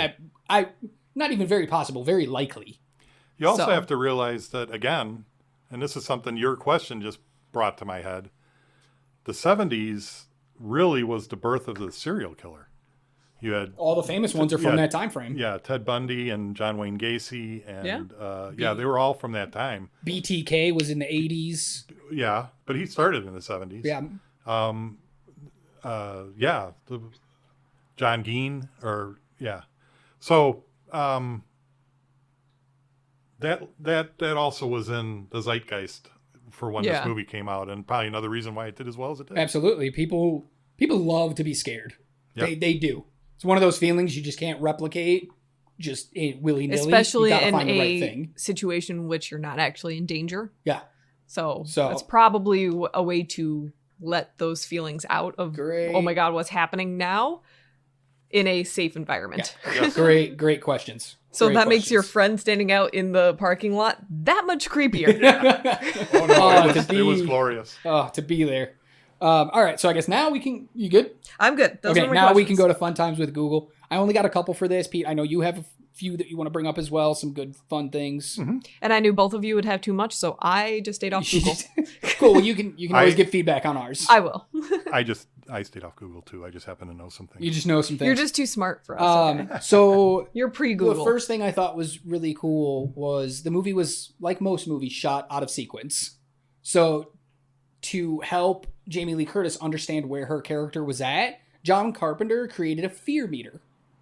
And every scene, he would show her where she was on the fear meter so she would know how to be acting. How on edge was she about how many times has she seen Michael Myers at this point? How nervous should she be? And I think that's just the sign of a good filmmaker. I feel like I need a fear meter just for my everyday life. Just have one of those. Where am I at today? Yep. But that's just so smart to me. No, that's brilliant. It's so good. Well, that's smart. That's something that they should do for like those Marvel movies where like Tom Holland, who's not given like the script at all. So he needs one of those. So they do. They've used this tactic in a lot of other movies. This is just the earliest instance that I can find it because they're shot out of order. A lot of directors will go, this is on the scale where you're at in this scene. This is just the earliest I can find of that being used. Huh. So it's almost like John Carpenter created this, as much as I understand. Up next, so who was it? It was... Pause for research. Forgot his name.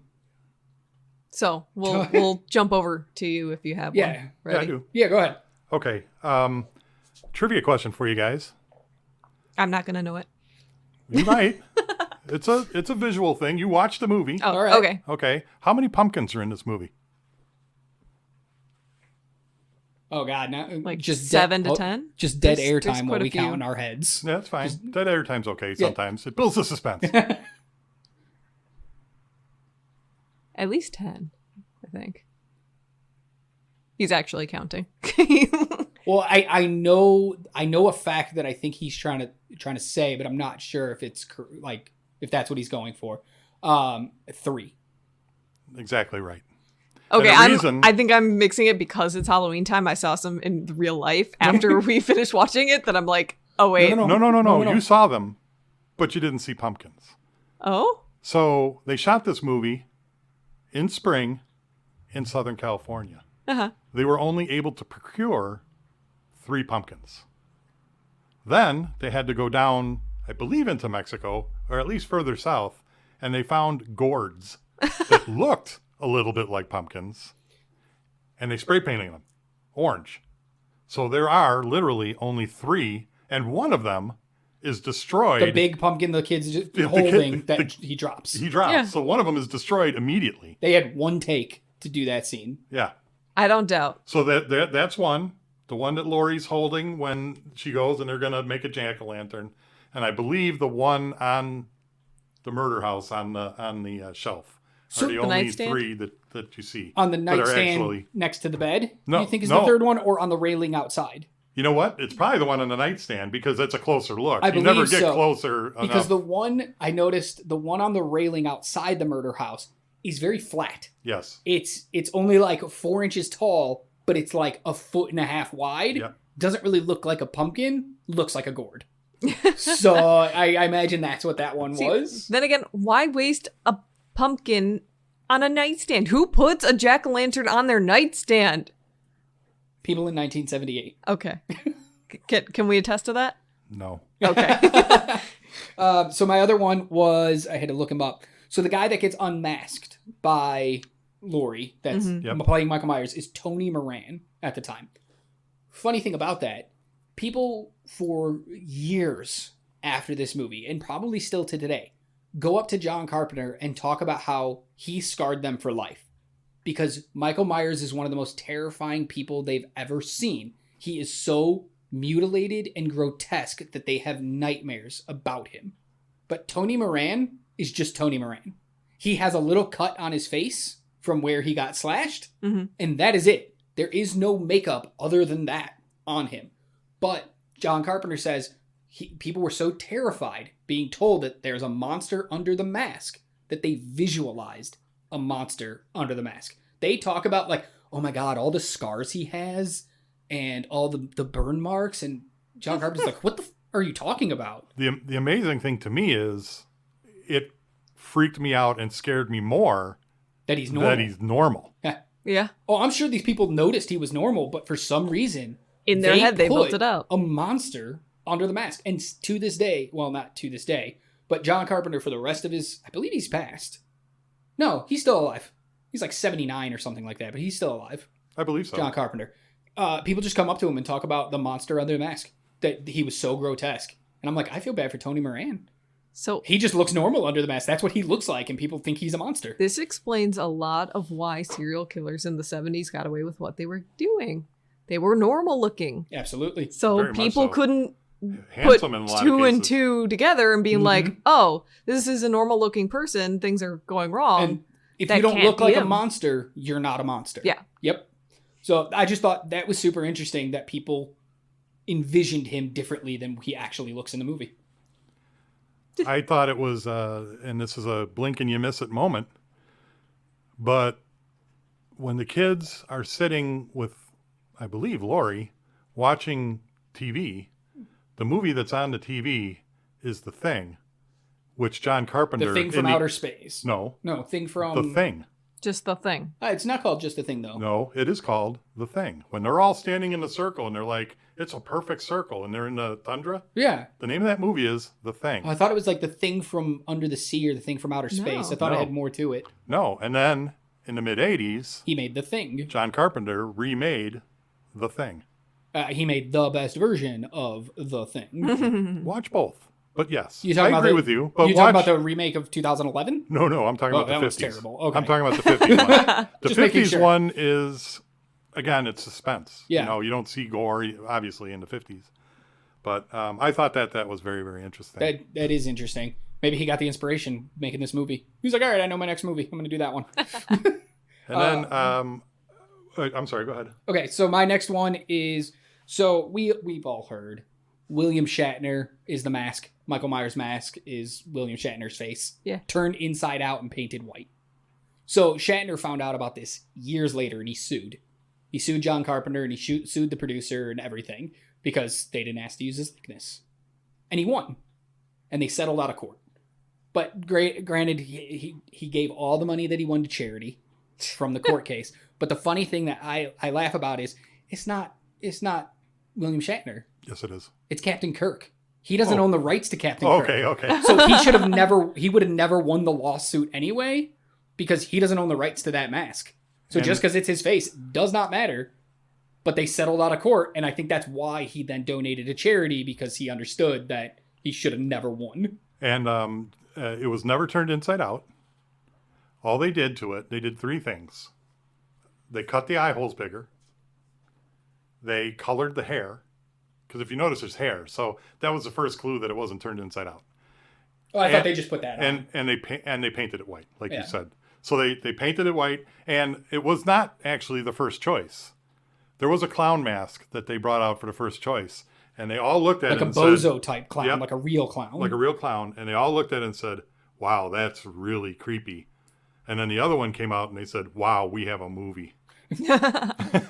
So just building on top of the mask thing real quick, they also went to a mask-making company, Don Post Productions, who made masks, and they said, hey, we can't pay you for a mask, but if you make us a specialized mask for this movie, we'll give you points. Meaning you'll get royalties from the movie. And the guy was like, I get offers like that from unknown filmmakers all the time, and you're an unknown filmmaker, so no.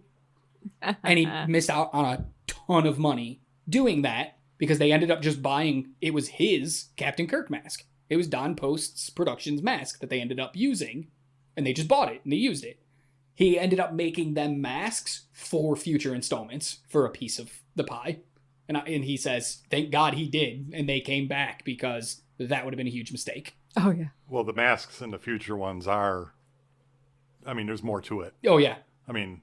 And it's because... They're part of the show, almost. He makes him for this movie. Now, Right. These aren't ones you can go buy anymore. They're only for the movie. And he almost missed out. Yeah. Go ahead. Okay. And then I got one more. All right. This one, I don't know if it's necessarily a fun fact, although it is fun. In one of the very first scenes, when they're in the car at the lunatic asylum, and it's raining, and she's in the car, and he's trying to get in the car, and he breaks the glass, right? I know where this is going. Yeah, so he couldn't break the glass. He tried, and he tried, and he tried. So now, what I want you all to do is watch that scene, because you will see on his hand a wrench that's painted flesh-colored so that he could Not very break the well. glass. No, it's not. You can see it. If you watch the movie, it's right there. Luckily, it happened so fast. Right. But I thought that was a Oh, fun yeah, fact. it's so good. Because they couldn't replace the window, so they needed a clean break, and he couldn't do it with his hand, because it's too expensive to replace a window, and they didn't have money. We already talked about that. So they had to improvise. Yeah. I love that. Yeah. Movie making is magic. Yes. It is solving problems you didn't even know you had yet. I have another one, but I don't know where it fits in our time schedule. I don't remember where we're at in the podcast. What got left? After Fun Times with Google, we go straight into awards, final thoughts, and we're done. Okay, well then I have something else to say then. Okay, let me get my last fun time out here, my fun fact, and then we'll go into that. So, the ending. Loomis looks out the window, Michael Myers is gone, and he has a look on his face of like, he totally knew that. He expected Michael Myers to be gone. They actually have 2 versions of that scene that they made, because John Carpenter wanted shock and surprise. Like, oh my God, I can't believe he's gone. And that's the way he envisioned the scene, and he made Donald Pleasance do that. And then Donald Pleasance was like, I actually think the character would expect that. Let me try it that way. And he tried it. John Carpenter took like 2 days watching this scene with both versions, back and forth, back and forth, back and forth. And he went, nope, Donald Pleasance was right. Yep. It works better if he expected Michael Myers to be missing rather than shocked by it. It kind of adds to his understanding of Michael Myers. Exactly. Yep. And I just think that's great. Sometimes trust your actors. They understand the character. Yeah. So building off of that scene, in the script, it says Michael Myers is gone. And then it lists a number of places Michael Myers could be. I didn't know this one. Okay. They ran out of money. They had no more money. There was no way they could shoot anymore. So the editors went back and geniusly was able to take, a frame here, a frame there, whatever, to get what they needed. And it looks really neat, but it's all it's confined. The original script wanted it where they would show, and I think actually they do, the original murder house and other things like that. But it leads to a big continuity error that you see that, it doesn't really matter. It's the very end of the movie. But one of the scenes they show is the living room where she stabbed him with the knitting needle. Mm-hmm. The knife is on the ground. Because it's an old shot. Because it's an old shot. They didn't shoot anything more to get the scenes that they needed. They grabbed them because that's all they could do. Yeah. It worked. And, you guys didn't notice it. If I didn't bring it up, no one would notice it. Yeah, no, absolutely not. So my last thing before we go to awards and other things like that is, again, genius filmmaking and how it comes together. The last thing they filmed for the movie was the first scene of the movie. The murder of what's her sister's name? Oh, Edith. No. Right? No. Janice? It's a J name. Judith. Judith Myers. So they were using the Panaflex, and they wanted it, and this would have been brilliant if they could have pulled it off, but they wanted it to be one shot. You know how, like, what is that, 1917, and these other ones are now promoting the fact, unbroken shots, and they wanted it to do it, but because of the limit of technology, the film canister only would go for like 4 minutes, 30 seconds, something like that. When I looked it up, it was the exact number, and I can't remember the exact number. It's like 4:47:13 or something like that. Something like that. Yeah. That's all they could do. Well, they tried, and they tried, and they tried. And they actually filmed that portion of the movie for 16 straight hours. They realized, though, pretty early on, that they couldn't do that. And that's where, and I think one of the creepiest parts of the movie comes in. The producer, what's her name? Deborah Hill. Deborah Hill comes up and says, I know, have him put on the mask. So that's why it's all one shot. He sees him in the window. He goes around to the kitchen. He gets the knife. He walks through the living room. He goes up the stairs. He looks down, sees the clown mask, and puts it on. And then you see through the clown eyes when he kills his sister. And the reason they did that is they didn't have enough film in the canister, and they had to have a natural cut. And so the natural cut is when he puts the mask on. That's so funny. Other than that, and it's pretty seamless. Yeah. I mean, it does still look like one continuous shot. And the only way they could do it is because they had, the Panaglide, but it was also the only reason they couldn't do it is because they had the Panaglide. So just to build on that, the eye holes that we see out of it wasn't shot like that. It wasn't shot with a mask covering the lens. That was all added in post. Well, see, so that's directly... That's why it's like contradictory, and this is why it's only half-assed Googles. But that could be also true because where they cut. That's where they cut. But I just thought that was interesting because you would think just put cardboard over the lens and see through the eyes. But then you're hoping it doesn't move, and you're hoping you did it in the right exact spot. So they just did it all in post, and you it lose looks a lot of light. Pretty good for 1978 1978 post. Yeah, I think it looks really good. Last little thing, because we've talked a lot about money. The original budget for this was actually only supposed to be $300,000. That's the only reason this movie got greenlit, is because the producer was like, I don't want to spend a bunch of money. And James Cameron, John Carpenter said, I'll do it for $300,000, no more. And then it got boosted to $325,000 when Donald Pleasance came on board, because that $325,000 was his fee for the 5 days of work. The $25,000. The $25,000 was his fee for the 5 days of work. Yeah. So John Carpenter only had one condition. Well, he had two conditions. He wanted to direct. Well, no. Okay. They wanted him to direct. So that wasn't a condition as far as I know. But he had two conditions. One, he wanted his name over the title. John Carpenter's Halloween. And he got it. And two, he wanted Hill to produce. Hill had done nothing before this. So giving her the chance to produce was another one. And he only took $10,000. That was his pay to write direct, score, and edit this film. $10,000. And when they showed it to the actual money man of the movie, it was all over. He hadn't said anything. He hadn't reacted in any way. And they were worried. And they said, what did you think? And he goes, I didn't see my name there anywhere. And that's why his name is at the very, very beginning before the credits. Because he wanted his name on the movie. That's amazing. Yeah. That's amazing. All right. So we're going into the awards section. So our awards are a little bit different because some of them just obviously aren't applicable to this movie.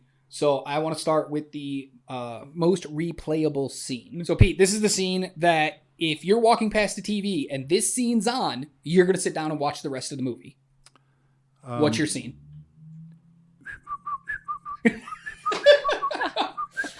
Okay, but which one? That happens a lot in the movie. Opening credits. Oh, jeez. Or any scene that happens to be on the TV as I walk by. That is fair. That's fair. For me, my most replayable scene where I will watch it from here is the store robbery, where Annie and Laurie are driving past and they're talking to her dad. Just that entire conversation is just funny to me. The blocking is perfect. The camera work is perfect. It's like some of the best acting in the whole movie is in that scene. And if it's on, I'm going to laugh and I'm going to sit down. I'm going to finish this movie. That's my scene. I guess mine would be when the Shape finally goes after Laurie.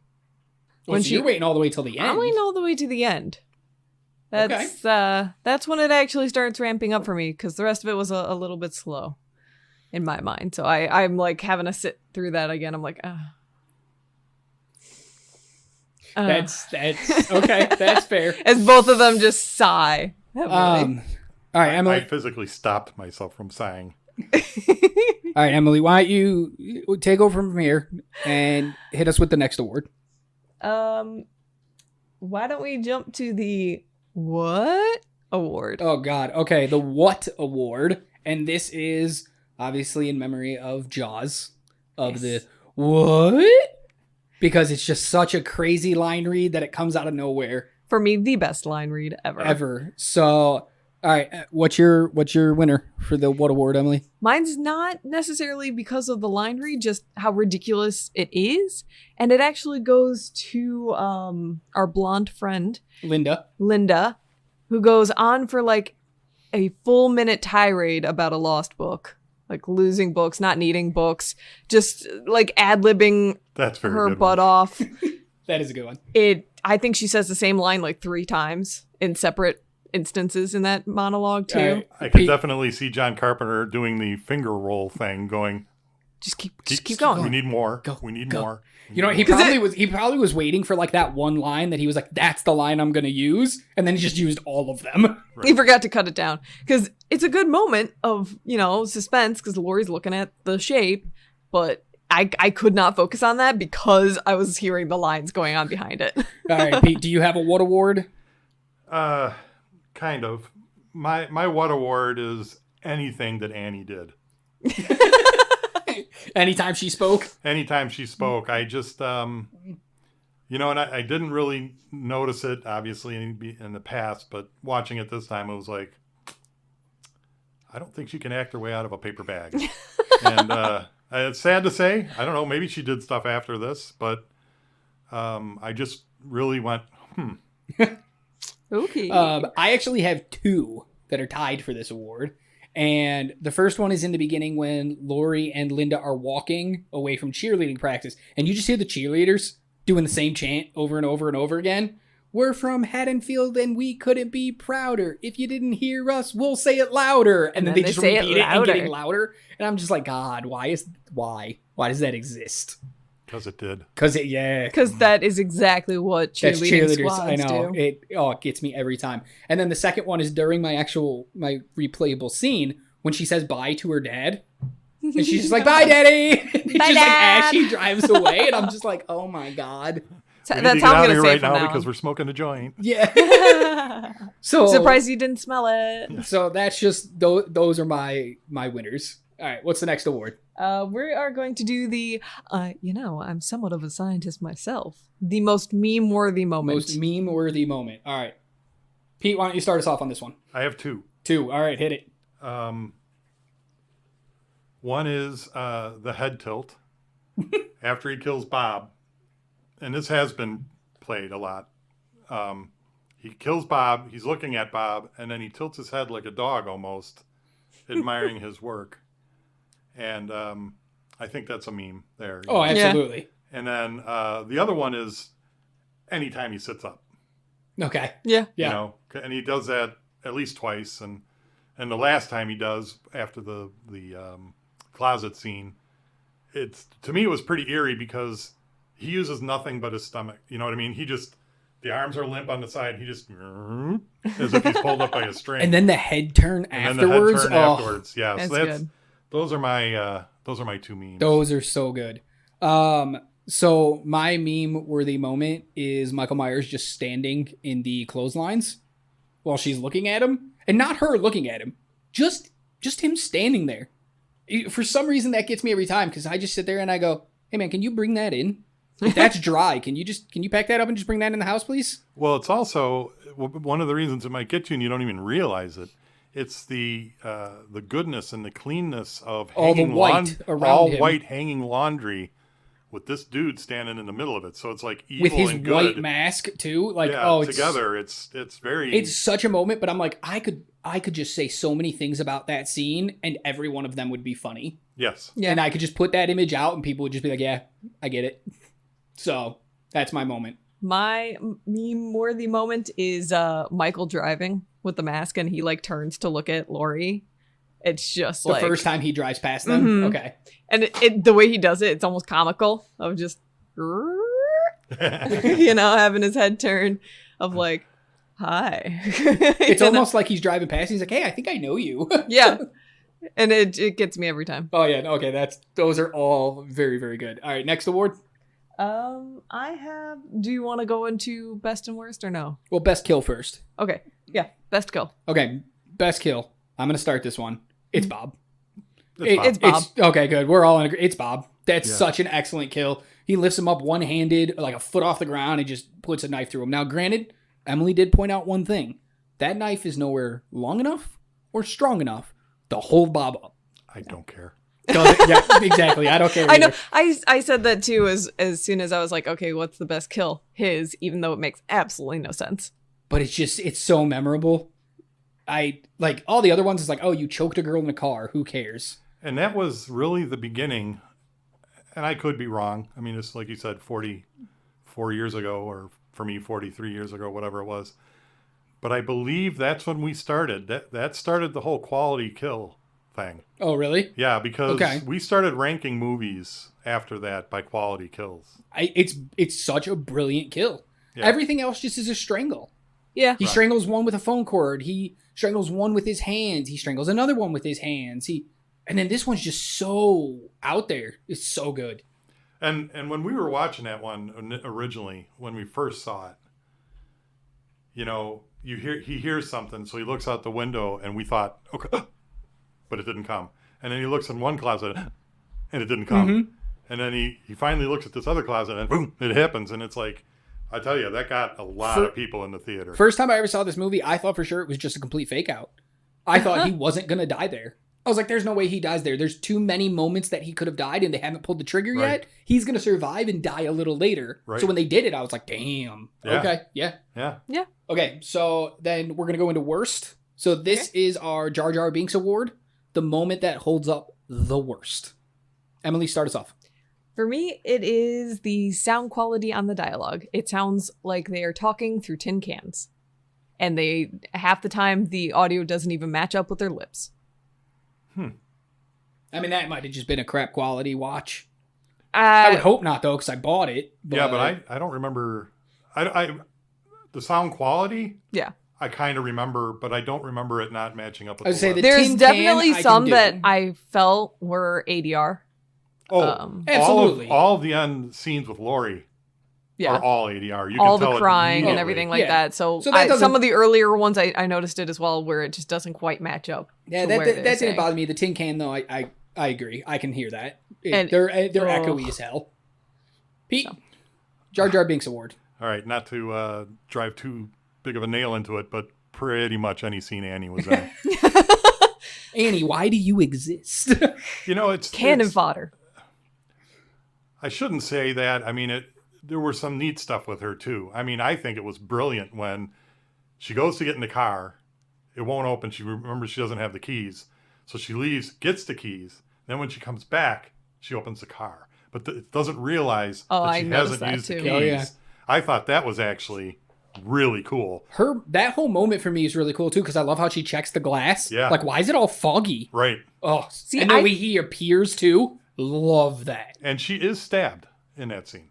Slashed. Slash. Or slat. Yeah, Well, but she's mostly choked, and then a little bit of a... well, but she also gets it in the side. Okay. But It's a boring doesn't kill. matter. Yeah, who cares? It's not Bob. It's not Bob. I mean, she does also get stuck in a window, which seems like the start of every porno ever. Maybe that's where it came from. Yeah, I didn't know that you watched pornos, but It's a trope. All right, off track.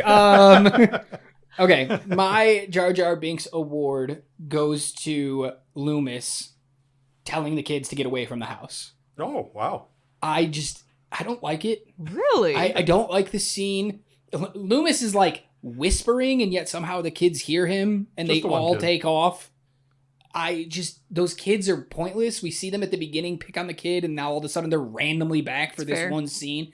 It's just, you talked earlier, that question about like, did we need that much of the doctor? No, this scene can just disappear. It makes no sense here. And Yeah, it because- just kills the pacing as we're leading up to the final confrontation. Yeah, because they've already with the scene with Laurie and the little boy, they've already shown that people think of it as a haunted house. They didn't need That extra. another extra, because that's where I think they were going with it. Oh, yeah. Again, to show that this house is like evil and haunted. And it's one of those scenes that I feel like Donald Pleasance really phoned that particular scene in, where he's just like, hey, get away from the house. Yeah. Don't Was do that that. the scene where he noticed the car, though? No, it's the scene where the 'Cause cop it's dark scares when him. he notices the Oh, car. okay. Yeah. And it's dark when he tells the kids too, but it's like just gotten dark. It's going to Yeah. take a little bit of time. So that scene it feels really out of place for me, and I just don't like it. It doesn't hold up. Okie doke. All right. The Paul Rudd Award for the scene or moment that holds up the best. Pete, start us off. Oh. Well, we're beating horses here. That's it seems okay. like, but it's definitely the kitchen kill. It's that the whole part of that, him going to get the beer, the whole thing is just it holds up. You could put that kill in any even current movie, and it would still be like, wow, the fact that he lifts him like he does, which Oh, is yeah. in a lot of movies nowadays. Oh, yeah. The guys are bigger, but lifts them up and then jams the knife through. I think it's been redone probably No doubt. a thousand thousand times. times. Yeah. So I think that's the one that probably holds up the best. Okay. Emily? For me, I have the score. I didn't choose a moment or a character or anything like Are you that. cheating the system? I'm All right. cheating the No, system. that's- It is so iconic. Thank God you brought this up, because I can't believe That- we hadn't talked about it yet. I was saving it for this A moment. little bit. I know. whistled it. You whistled it. Which was impressive, by the way. I can't do that. It is so iconic, so visceral. When you hear it, you're like, oh no. Even if nothing's happening, you're immediately on edge as soon as it plays. Yeah. You get And that it- one little note that Michael is there, because they always play that one note, and you're like, oh no, where is he? And if you listen closely, it's actually played throughout almost the entire movie, but just differently. So it's at different pitches and it's at different volumes, and it's a little different with the notes and that. But Carpenter wrote the music In 3 days. in 3 days for the whole movie. And again, it was just all, they say, and it's funny because they said that if you look at the credits, there's like the Los Angeles Philharmonic or one of them or whatever is listed as who played it. It's like a school he went to or something, like he had connections with somehow and he gave them credit. It was him. Well, no, but the name. Right. But so that Yeah. was the name. He just gave them credit because it was all him. He did the whole thing. What's crazy though about the score, because I agree it's so good, is normally when something's repeated throughout an entire movie, I'm like, God, this is boring. Like, I can't. This is just Yeah. too much. It's like, if you played the Captain America theme throughout the entire Captain America movie, I would probably walk out. I'd be like, all right, stuff my ears with cotton. I'm over it. Even with Chris Evans in it? I love Chris Evans, but even with that's You fine, just no. muted at okay, that fine. point. Sorry, let me just Iron Man. We do the Iron Man Okay. theme during the whole thing. I would put cotton in my ears. I couldn't handle it. But this one, it's played, and as soon as it hits, I'm like, hell yeah. I'm Play it all again. in. Play it again. Yeah. It's so good. So I'm so glad you brought that up. My Paul Rudd award goes to the first moment that Laurie sees Michael Myers sitting in the classroom, looking out the window, him standing behind the car, because it is not a big spectacle. It is literally, that is every single kid ever, every teenager ever has stared out the window during class. And you're always wondering what you're going to see. And she just sees a guy, and it's Halloween. Like, that shouldn't scare you. But the way he's framed, because he's whole hidden behind the car, and you just see the head. And if you look quick, you might not even see him until she looks the second time, and he's still there, and then he disappears. It's one of the most tense introductions to a rivalry I've ever seen in a movie, where I'm just like, it's in. She made eye contact with him. It's over. She's dead. He's going to hunt her down. This is terrifying. Nice. Because as a high schooler, if I looked out the window, I saw somebody just staring at me, I'm leaving class. I'm like, hey, I got to piss. I got to go. I'm out. Let alone be able to answer the question the teacher Yeah, was how talking. impressive is that? She's completely spaced out staring at him, and she still turns around and gives this beautiful answer to this question that Yeah. I didn't even hear. I'm Well- watching a movie, and I didn't even hear the question because I was looking at Michael Myers. And then later in the movie, this is where the writing is as little as there was of it. Sometimes it's really good. Yeah, the reason she says she doesn't date is because boys think she's too smart. Yep. It's just what a great scene. And I think it holds up so well. It's not as good as like my replayable scene where it's like I'm not going to want to sit and watch it 100 times, but it's probably the best scene in the movie for me. That's So, fair. all right. So this is where we go into final thoughts, any last minute things you want to say, and then you give your rating on if it holds up or not. Emily, start us off.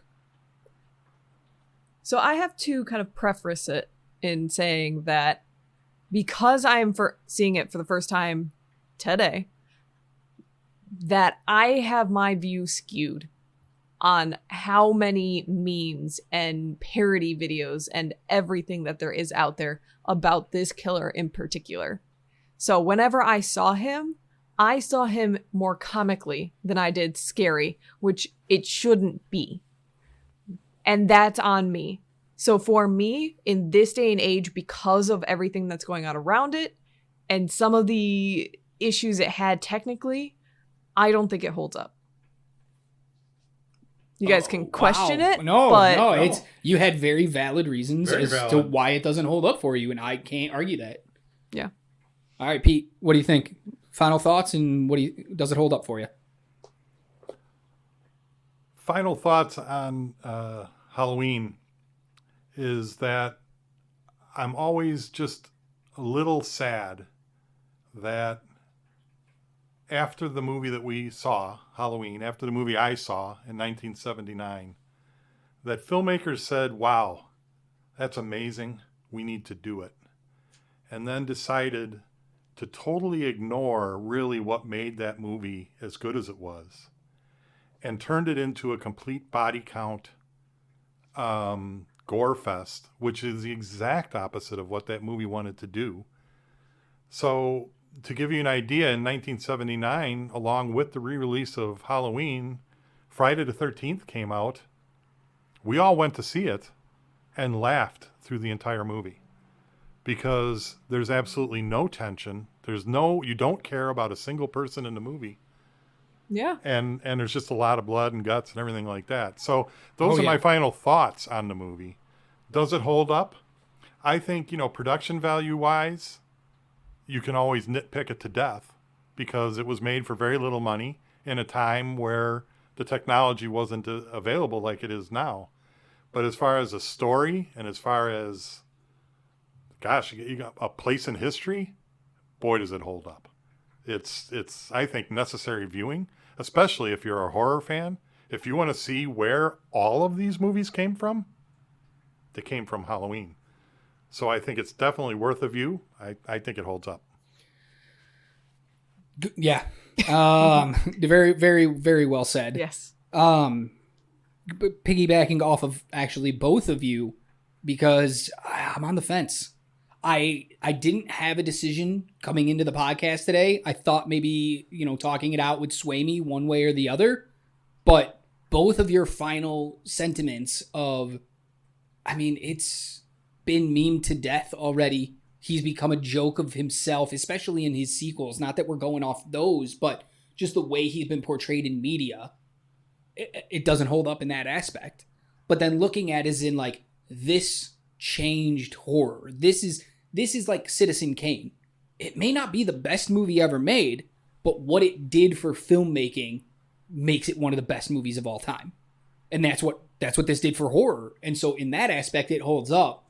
So I'm gonna cop out here, and I'm gonna go 50-50.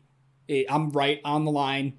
It holds up 50% of the time, and it doesn't hold up the other 50% of the time. I was gonna say one thing to kind of sway you. Would you watch it again? Would you? I've seen it like 25 times. So is that? But just because I'll watch it again doesn't mean it holds up. That just means I enjoyed it. That's fair. It's like you with Mean Girls. You enjoy Mean Girls doesn't mean it holds up. It's a terrible because movie. This movie could have done without the slow pacing. It could have done with a little better dialogue, a little better thought out story. So it's got work that it needs to do, but it's really good for what it is. But I don't know if it holds up to today. So I'm going 50-50 down the middle. Sorry, guys. Way to cheat it. Hit me up on I honestly thought, we had 3 people, that there was no way it could be a tie. So way to go. And I just ruined that for you. If you guys don't agree, come hit us up on Twitter at DoesItHoldUp13 and let us know what you think. And tell me that I'm wrong. Tell her that she's wrong. Tell me Tell me that I'm right.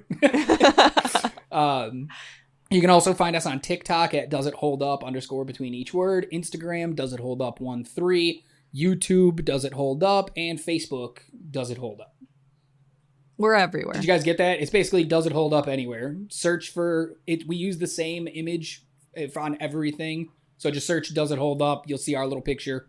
Click on it, follow, subscribe, all that good stuff. You'll find some excellent other content going on besides just these podcasts.